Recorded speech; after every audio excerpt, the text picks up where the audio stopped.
नोटबंदी हो गई। मुल्क के वजीर आजम ने टेलीविजन पर आकर के ऐलान किया कि 500 के और 1000 के नोट अब बंद कर दिए जाते हैं। पूरे हिंदुस्तान में हड़कंप मच गया। उस वक्त मेरा प्रोग्राम था किशनगंज में। लोग परेशान हो गए कि ये पुराने नोटों का हम क्या करेंगे। मोदी जी ने ऐलान कर दिया कि पुराने नोट रद्दी के टुकड़े माने जाएंगे। आज से सरकार उनको बैन करती है, उनकी कोई कीमत नहीं होगी। सरकार ने 2000 के नए नोट निकाले, 500 के नए नोट निकाले। 2000 का नोट और 500 का जो नया नोट था वो देखने में और क्वालिटी में पहले के 500 और 1000 की नोट से अच्छा नहीं है। पहले के 1000 का और 500 का नोट और मजबूत लगता है और खूबसूरत लगता है और अच्छा लगता है, मगर चूंकि इस नोट को हमें इंडिया के अंदर चलाना है। अगर इंडिया की गवर्नमेंट ने ये कह दिया कि ये नोट नहीं चलेगा, उसका कागज भी अच्छा है, उसका डिजाइन भी अच्छा है, वो कड़ा भी है, वो मजबूत भी है, मगर गवर्नमेंट ने अगर सिग्नेचर कर दिया, अगर गवर्नमेंट ने ऐलान कर दिया कि ये नोट नहीं चलेगा, तो उसको किसी दुनिया, उसे हिंदुस्तान में हम कहीं पर भी नहीं चला सकते। इसी तरीके से मेरे प्यारे साथियों, अगर हम कोई नेकी का काम करते हैं, उस नेकी के काम के ऊपर अल्लाह की मुहर नहीं है, रसूल की मुहर नहीं है, तो वो अमल शरीयत की नजर में नेक अमल नहीं हो सकता है। वो देखने में जितना भी अच्छा लग रहा हो, लेकिन वो नेक अमल नहीं हो सकता है।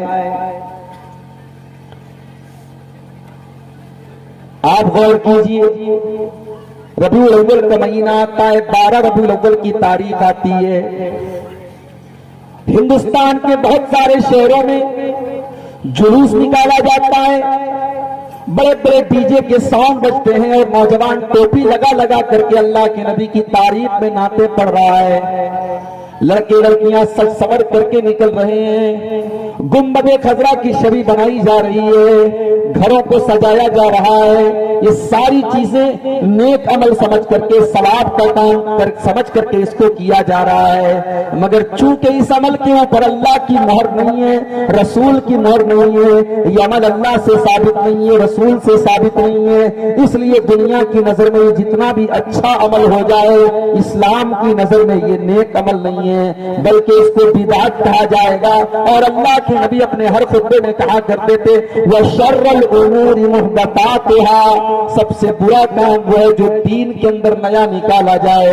वह कुल्लु मुहदसतिन बिदा, और दीन के अंदर हर नया काम जो निकाला जाए वो बिदात है। वह कुल्लु बिदातिन ज़लाला, और हर बिदात गुमराही है। वह कुल्लु ज़लालतिन फिन्नार, और हर गुमराही जहन्नम में लेकर के जाने वाली है। शाबान का महीना आता है, रमजान के पहले, उसकी 15 तारीख को शबे बारात मनाई जा रही है। कब्रिस्तान पे जाकर लोग मुर्दों के अपने अपने मुर्दों की कब्र पे जाकर के फातिहा पढ़ रहे हैं, मस्जिदों को सजाया जा रहा है, रात रात भर कुरान की तिलावत की जा रही है। ये सारा का सारा काम क्यों किया जा रहा है? अच्छा समझ करके किया जा रहा है, नेकी का काम समझ करके किया जा रहा है, मगर चूंकि इस अमल के ऊपर अल्लाह की मोहर नहीं है, रसूल की मोहर नहीं है, इसलिए ये अमल शरीयत की नजर में नेक अमल नहीं माना जाएगा। ये अमल बातिल करार पाएगा, ये अमल बिदात करार पाएगा। इसको बहुत अच्छे तरीके से आप समझ लीजिए। सूरह कहफ की उस आखिरी आयत को याद कर लीजिए, फमन कान यरजू लिक़ा रब्बिही फलयअमल अमलन सालिहा, जो अपने रब से मुलाकात करना चाहता है, जो जन्नत में जाना चाहता है, जो अल्लाह की बारगाह में कामयाब होना चाहता है, वो अमल करे, तो नेक अमल करे, जिसको अल्लाह ने नेक करार दिया हो, जिसको रसूल ने नेक करार दिया हो। हमारे बहुत सारे भाई बहुत सारे गलत काम और बिदात के काम करते हैं और ये समझते हैं कि वो नेक अमल कर रहे हैं। लेकिन अल्लाह की कसम, जिस अमल को अल्लाह और उसके रसूल ने नेक अमल नहीं करार दिया और हम उसको नेकी समझ करके कर रहे हैं, वो अमल कल कयामत के दिन हमारे लिए मुसीबत बन जाएगा। इसलिए कि अल्लाह के नबी फरमाते हैं, मन अमिल अमलन लैसा अलैहि अमरुना फहुव रद्दुन, जिसने कोई ऐसा अमल किया जिस अमल के ऊपर हमने कोई हुक्म नहीं दिया था, तो वो अमल मरदूद हो जाएगा, वो अमल करने वाले के मुंह पर मार दिया जाएगा। फर्ज नमाज आप पढ़ते हैं, फर्ज नमाज के बाद हाथ उठा के दुआ करने का मसला बहुत पूछा जाता है।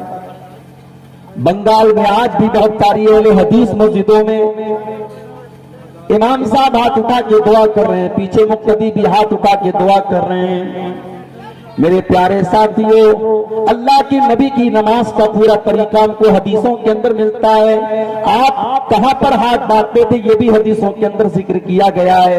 आप जब रफा यदैन करते थे तो आपका हाथ कितना उठता था ये भी हदीसों के अंदर मौजूद है। आप रुकू में जाते थे तो आपकी पीठ का लेवल क्या होता था ये भी हदीसों के अंदर बयान किया गया है। आपका सर कहां होता था ये भी बयान किया गया है। आप सजदे में जाते थे तो आपके बदन के कितने आज़ा जमीन पर रहते थे ये भी हदीसों के अंदर बताया गया है। आपकी किरनी आपके बगल से कितनी दूर रहती थी ये भी हदीसों के अंदर बताया गया है। आप तहियात में बैठते थे तो आपकी उंगली हरकत करती थी या नहीं करती थी, आप अपनी उंगली को कब उठाते थे कब नहीं उठाते थे ये भी हदीसों के अंदर बयान किया गया है। मगर पूरी दुनिया में कोई एक भी सही हदीस ऐसी नहीं है कि अल्लाह के नबी ने फजर की नमाज पढ़ाई हो, ज़ोहर की नमाज पढ़ाई हो, असर की नमाज पढ़ाई हो और आपने हाथ उठा के दुआ की हो और साहबा ने भी अपने अपने हाथ उठा के साथ में दुआ किया हो। ये इज्तिमाई दुआ करना जाहिर है कि ये शक्ल अल्लाह और उसके रसूल से साबित नहीं है, लिहाजा ये भी बिदात की कैटेगरी में आएगी। और बिदात करने वाला वो लाख ये समझे, भाई साहब डिस्टर्ब मत करो, भाई बात मत करो, यहां खड़े हो। बिदात करने वाला जितना भी उस अमल को नेकी का काम समझ करके करे, कल कयामत के दिन उसको समझ में आएगा कि मैंने तो इसको नेकी का काम समझ करके किया था, मगर आज ये मेरे हक में मुसीबत बन गया, मेरे गले की हड्डी बन गया। कयामत के दिन जब लोग प्यास से बेहाल होंगे, अल्लाह के नबी अपनी उम्मत के लोगों को जामे कौसर पिला रहे होंगे, कौसर का पानी पिला रहे होंगे, और अल्लाह के नबी की उम्मत के लोगों की निशानी क्या होगी?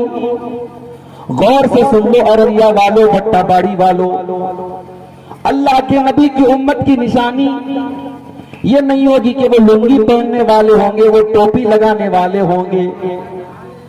उनकी ये पहचान भी नहीं होगी कि उनका नाम इस्लामी टाइप का नाम होगा। उनकी ये पहचान भी नहीं होगी कि वो गोश्त खाने वाले होंगे, बल्कि अल्लाह के नबी की उम्मत के लोगों की पहचान ये होगी कि उनके आज़ाए वजू चमक रहे होंगे। वो दुनिया से वजू करके और नमाज, वो दुनिया में वजू करते होंगे और नमाज पढ़ते होंगे, और वजू में जिन जिन चीजों को वो धोया करते थे ये सारी की सारी चीजें लाइट की तरह चमकेंगी। उनका चेहरा चमकेगा, उनका हाथ चमकेगा, उनकी केहनियां चमकेंगी, उनके पूरे आज़ाए वजू चमकेंगे, और ये चमक ही उनकी पहचान होगी कि अल्लाह के नबी के उम्मत के लोग हैं। अब जो बेचारा नमाज ही नहीं पढ़ता वो किस मुंह से कहेगा कयामत के दिन कि मैं अल्लाह के नबी का उम्मत हूं? ये पासपोर्ट होगा कयामत के दिन। जैसे अगर आपको इंडिया से बांग्लादेश जाना हो, इंडिया से सऊदी अरब जाना हो, तो बगैर पासपोर्ट के आप नहीं जा सकते। वो पासपोर्ट आपकी पहचान होता है, पासपोर्ट आपको आगे जाने का एक जरिया होता है। अल्लाह के नबी कौसर का जाम पिला रहे होंगे और गेट पर वहां एंट्री आपको तब मिलेगी जब आपके पास वजू का पासपोर्ट होगा, आपके पास नमाज का पासपोर्ट होगा। अल्लाह के नबी अपनी उम्मत के लोगों को जामे कौसर पिला रहे होंगे। इतने में कुछ लोग आएंगे, अल्लाह के नबी उनको भी कौसर का पानी, और कौसर का पानी कैसा होगा? हदीस में अल्लाह के नबी फरमाते, मन शरीबा मिन्हु ला यज़मा बादहु अबदा, जो कौसर का पानी एक बार पी लेगा उसके बाद उसको कभी प्यास नहीं लगेगी। अल्लाह के प्यारे नबी अपने उम्मतियों को जामे कौसर पिलाने की कोशिश कर रहे होंगे कि फरिश्ते आकर के रोक देंगे, अय अल्लाह के नबी आप इनको पानी नहीं पिला सकते। अल्लाह के नबी सवाल करेंगे क्यों नहीं पिला सकता, इनका जुर्म क्या है, इनकी गलती क्या है, इन्होंने क्या ऐसा काम किया है कि मैं इनको जामे कौसर नहीं पिला सकता।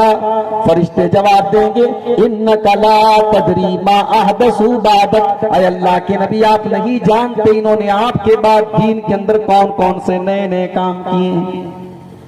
अय अल्लाह के नबी इन्होंने शबे बारात का त्योहार भी मनाया, इन्होंने 12 रबीउल अव्वल को जुलूस भी निकाला, इन्होंने मुहर्रम की 10 तारीख को ताज़िये भी निकाले, इन्होंने कब्रों पर जाकर के चादर भी चढ़ाई। अय अल्लाह के नबी इन्नका ला तदरी मा अहदसू बादक, आप नहीं जानते कि इन्होंने आपके दीन की शक्ल कैसी बना डाली, इन्होंने आपके दीन को कितना बदल डाला।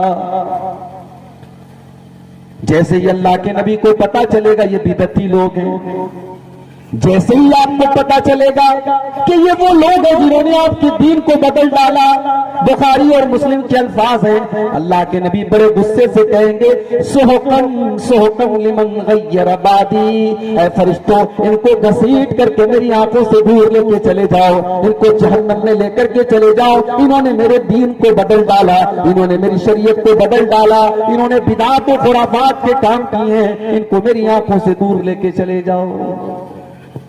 तो बिदात करने वाला और दीन के अंदर नया नया काम निकालने वाला अगर ये कहता है कि हम नबी का दामन पकड़ लेंगे और सरकार का दामन पकड़ लेंगे, तो lo या कान खोल करके सुन ले वो कि कयामत के दिन उसको नबी का दामन नसीब नहीं होगा। एक बात और बताऊं, मुशरिक के लिए कयामत के दिन अल्लाह के नबी शफाअत भी नहीं करेंगे।